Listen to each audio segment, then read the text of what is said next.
Hey folks, welcome back.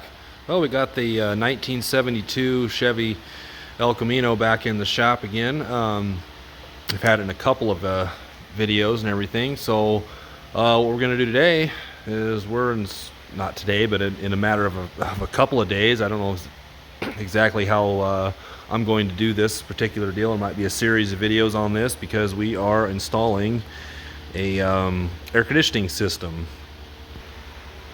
That's what all of this stuff is here. We've got this is the company that made it. This is they call it a hurricane system here. I think this is their part number on it. You know, there's a bunch of different choices, you know, as far as configuration, you know, what engine you have, what type of water pump you have, you know, because we've got a bracket supposedly made for the AC compressor that we're going to be installing. Everything is going to be getting replaced. You know, I don't know if we can see it through the bag, but you can see we've got a climate control deal here. So I mean, basically we're removing all the controls and all that kind of stuff. It's all coming out. You can see here this box will be installed, you know, because here's your where your heater hoses would go, and then your AC lines would go there. Let's go ahead and get this open. Okay, so basically, you know, like all of this, you know, this is the you know, this particular kit is designed for vehicles that did have factory air conditioning, which this one did used to have. I mean, the evaporator would have been in here, would have had some AC lines and stuff. Obviously all that stuff's been removed. Hopefully that bracket, you know, that's going to make this AC compressor mount over here in such a way as to use these extra pulley grooves here for the belt. The old heater lines are going to, you know, run right in there, so we're going to have to disassemble the dash a little bit. And so basically what we're going to do start, you know, is obviously disconnect the battery. I'm going to go ahead and pull these lines off of here. We'll probably lose some coolant, but I'm going to take some hose deals like this, you know, them crimp, I don't know what the hell they're called. Something like these hose pinching pliers right here. And then we'll plug these hoses off of here and everything like that. Get this box off of here. I assume this box, I've not done this on one of these before, but I assume we're going to be taking off, like, you know, like that nut and that screw and everything. And this part of the box should hopefully come off this way. We're probably going to have to lower the fender to get down in, you know, maybe to get in there. And then we've got the so we've got the top of this dash we're gonna be removing off of here. I'm just taking the dash pad and getting it out of the way, and there's gonna be, like, there's a screw there, and all the way across right above the light switch. I believe there's got to be, yeah, there's one right there and one right there, and that should get this dash pad off of there. And then a lot of this stuff is all going to come out, but as I kind of do this, that's what we're going to cover, and I'll show you when I get into anything special or anything like that. So start with what we got to do out here. All right, so we got them out of the way. Next thing you have to do is you have to unhook things like this, unplug this, and just kind of pull this down. I assume a lot of this stuff is going to just kind of get tied up in here. You know, we don't really want to put anything on here that would prevent you maybe someday from maybe putting original parts or something back on. You know, you always want to keep that option, even though, like, this car's had lots of aftermarket stuff done. So we're not really going that route with it right now. So anyways, you know, because we're far from that. I wouldn't say far from it, but, you know, you go in here at the interior and stuff like that. We've got a stereo that's modern, but it's, you know, looks sort of retro and everything like that. But for the most part, everything in here, you know, besides the what probably would have been a bench seat and whatnot. But anyways, we're not gonna get sidetracked too much with that. So anyways, yeah, the next thing we gotta do is we gotta drop this fender liner, because it is gonna be a lot easier to get underneath there to get all the bolts and everything like that. We're gonna need more space. There's gonna be bolts, you know, like here's one right here. This looks like it's partially coming out. We got one down there, all along here. Oh, there's more. Just can't get a shot of any of them. There's one right there. And then there's gonna be a few more up under here. And then we'll just kind of drop it down if you have to. You know, we've got some pretty wide tires up front here, but we should be able to get it out of the way enough. But if not, we'll have to remove the tire. But we'll see how it goes. Alright, so we got this thing dropped down, give us a lot more access in here. You know, here you can see the there's the original blower motor and all that stuff. So we'll need to you know, undo these plugs here. This is going to be all that stuff we're just going to have to, you know, tie up somehow or another. I'm not seeing, I know we've got, you know, bolts underneath here, like there's one right there. There's probably some, you know, various ones all around this deal we're gonna have to get off, you know, to get this box pulled off of here. You know, hidden back in here, there's was a nut on a stud, another place for a nut on a stud. So we'll go ahead and get all of that stuff out of there and get this box pulled off of here. Now, if you've got an actual evaporator in here with AC lines and all that stuff, you know, you're gonna have to disconnect them. I don't exactly know. I think they bent around and one went here. I really don't know for sure where they went before, because obviously this car just doesn't have them.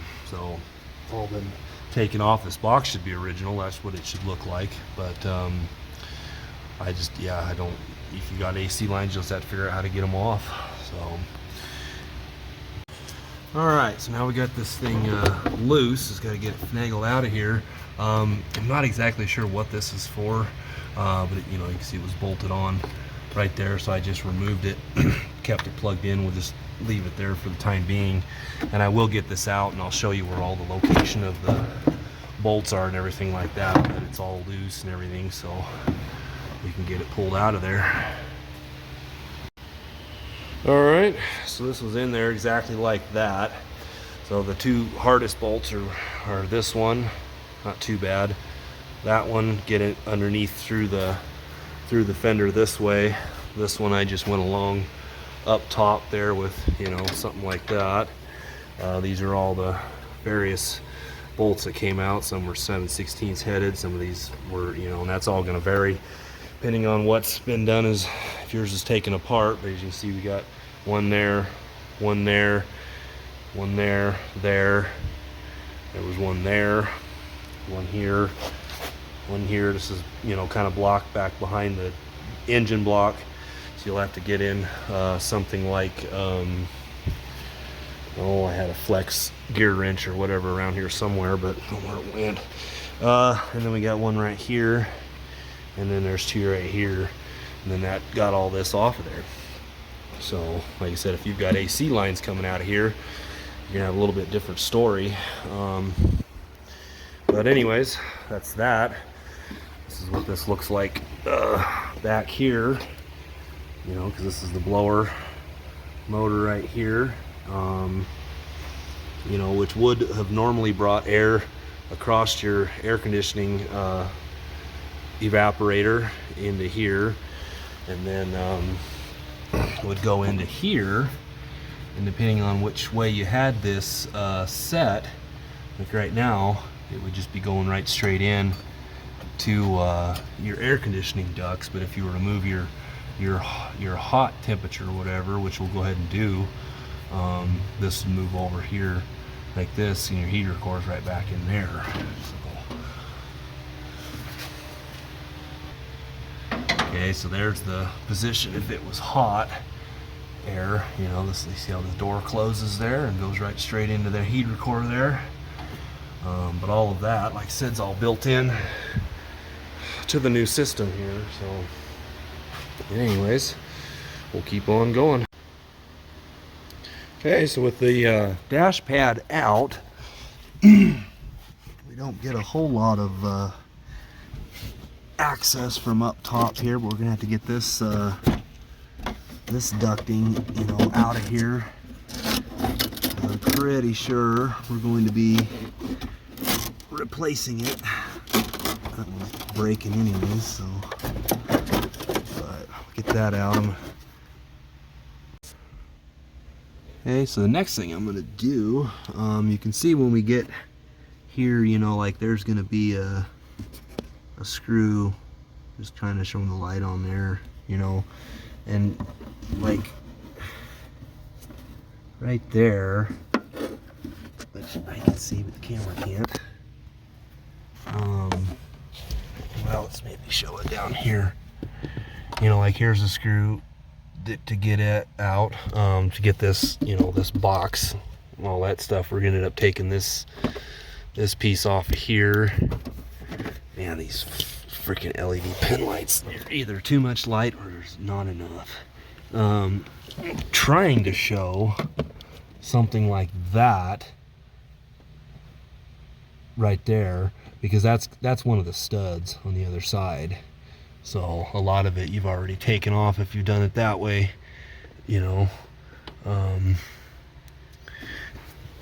But anyways, yeah, your heater core is right in behind there.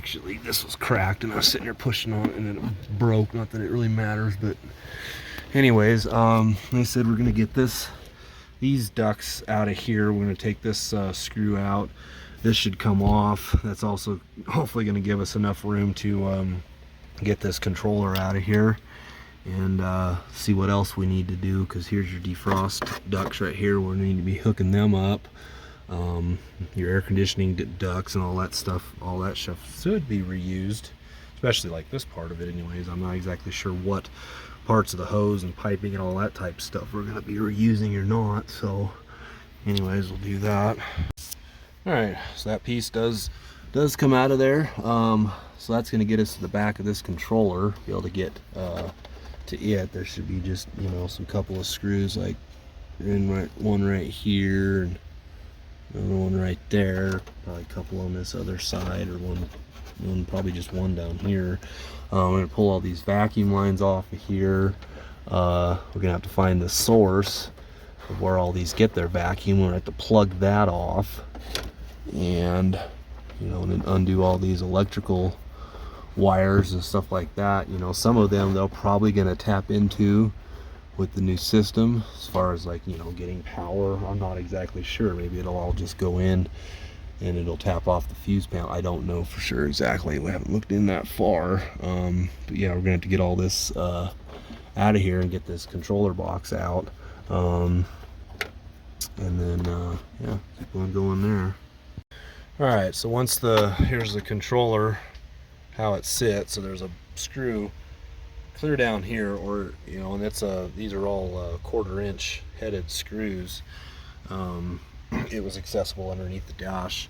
I assume these right here, you know, because these came off here for all the different controls, but I assume these ones right here are the vacuum supply, so we're going to plug them off, and then we'll have to also check later on for, you know, other possible vacuum leaks and stuff like that, because, you know, this new system's not using any of that stuff. So anyways, you know, but this controller lifted up out of the dash here, and we've got everything disconnected as far as all the wiring goes, and then so yeah, we'll just keep on going. All right, this piece right here, it was screwed on right here and right here, just slid down below, you know, slid down out of here.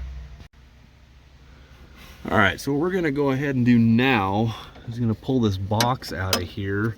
Like I said, there's one screw right there, that you kind of see. And then we've got, you know, one right here. There's probably going to be a few more around, but I'll point them out after I figure that out.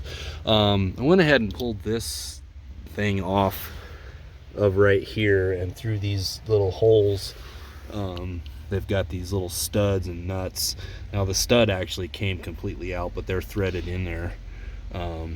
Anyways, that just come out. That's just going to give me a little bit more, you know, room and stuff like that to get this box out of here. So it looks like we got to get 7/16 and get a few of these screws out of here. I think that this will be, this kick panel thing will be all right, but if not, we can pull it out of there too. So I'll do that and keep on going. All right, well, this is how this comes out. The only bolts that I saw were the one that was in right here, and then there was one underneath right there, and everything else you know, came right off, because you can see that there's no bolts or anything, you know, like that for this deal here. And there was various vacuum lines, like a vacuum line here and vacuum line here, and all that stuff, and a vacuum line here. But mostly this thing is bolted on through these studs that would have held on the other box and stuff too. So that's kind of how it goes. So anyways, now what we've got here is a hole that's completely gone through the dash and everything like that, so that we can get you know, because we're going to get this thing mounted on there and figure out, you know, how exactly it goes. So alright, so we're going to start here with the step number 1 right here. We're talking about attaching the defrost adapter to the original defrost duct, photo number 1. So that's what we're talking about doing right here. That's this. There's this little bracket, and then there'll be some screws in here. All right, there's where the duct starts right there. So to get it out of here, we're gonna get it out with these screws here. So there's gonna be 2 on each one, 2 on each here, and then this thing should just kind of finagle its way out of here. Okay, so it doesn't really want to come out. So what I did here is I just removed this screw out of here, 7/16 headed screw, look like that. And then now you can kind of move this over here like this, and then I'm going to get this pulled up straight out of here, except I'm just going to need 2 hands to do it, but it should come out. Okay, yep, it slid just like that. I did have to bend this a little bit, but that shouldn't be a big deal because it'll just bend right back up into place there. But just like that. This is the radio antenna. I had to unplug it, you know, because it goes right up through there, because it's going into here to these deals here in the windshield. But I had to unplug it to get space and everything like that. So that I should be able to. Now we'll get this. I think we're going to end up removing this clip because I don't think we need it for anything. Doesn't say that we need it, but I sure don't look like we need to have it. It's going to be in the way. So we just remember this goes in just like that. So all right, so we got that thing now screwed on here. Got it hopefully just looking just like the picture. So it's going to go in here like this, sort of.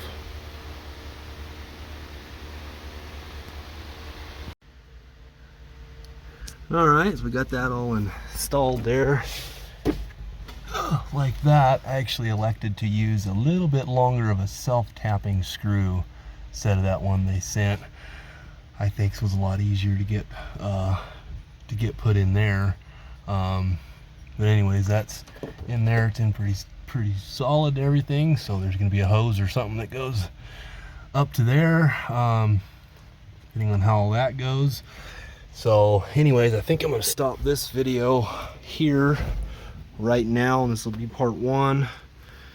and then we'll just keep continuing on, you know, with part 2, because we're gonna have to get our control put in here. We're gonna get the whole system mounted and all that type stuff, how it's supposed to go, and this, that, and the other. So anyways, we'll see you next time, and thanks for watching.